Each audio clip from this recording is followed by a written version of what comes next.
નમસ્કાર મિત્રો, સ્વાગત છે મારી યુટ્યુબ ચેનલમાં। મિત્રો, આપણે સુપરસ્ટાર વિક્રમ ઠાકોરની નવી ફિલ્મ વિશે વાત કરવાના છીએ। 2026માં સુપરસ્ટાર વિક્રમ ઠાકોરનું એક જબરજસ્ત ગુજરાતી ફિલ્મ એકદમ નવા જ અંદાજમાં લઈને આવી રહ્યા છે। વિક્રમ ઠાકોરની બધી જ ફિલ્મમાં તેમનો લુક જોવા મળ્યો નહીં હોય એવા જ લુકમાં વિક્રમ ઠાકોર જોવા મળવાના છે અને ફિલ્મનું નામ છે વિક્રમાદિત્ય।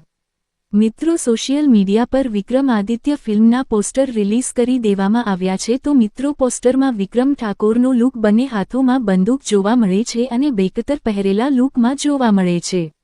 વિક્રમાદિત્ય ફિલ્મના ડાયરેક્ટર કે મકવાણા છે।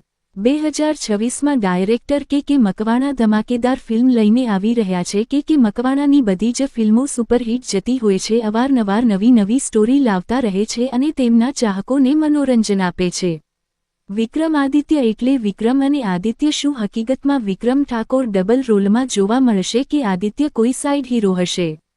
મિત્રો, વિક્રમાદિત્ય ફિલ્મનું શૂટિંગ ટૂંક સમયમાં શરૂ થશે અને આ ફિલ્મમાં ક્યાં કલાકારો જોવા મળવાના છે એ તો ખબર નથી, પણ જ્યારે ફિલ્મનું શુભ મુહૂર્ત થાય ત્યારે જાણવા મળે। મિત્રો, સુપરસ્ટાર વિક્રમ ઠાકોરની નવી ફિલ્મ વિક્રમાદિત્ય ફિલ્મ જોવા માટે કેટલા લોકો રાહ જોઈ રહ્યા છે? કોમેન્ટ કરજો અને ફિલ્મને સપોર્ટ કરજો। મિત્રો, આજના વિડીયો માટે આટલું। ફરી મળીએ નવી અપડેટ સાથે। જય માતાજી।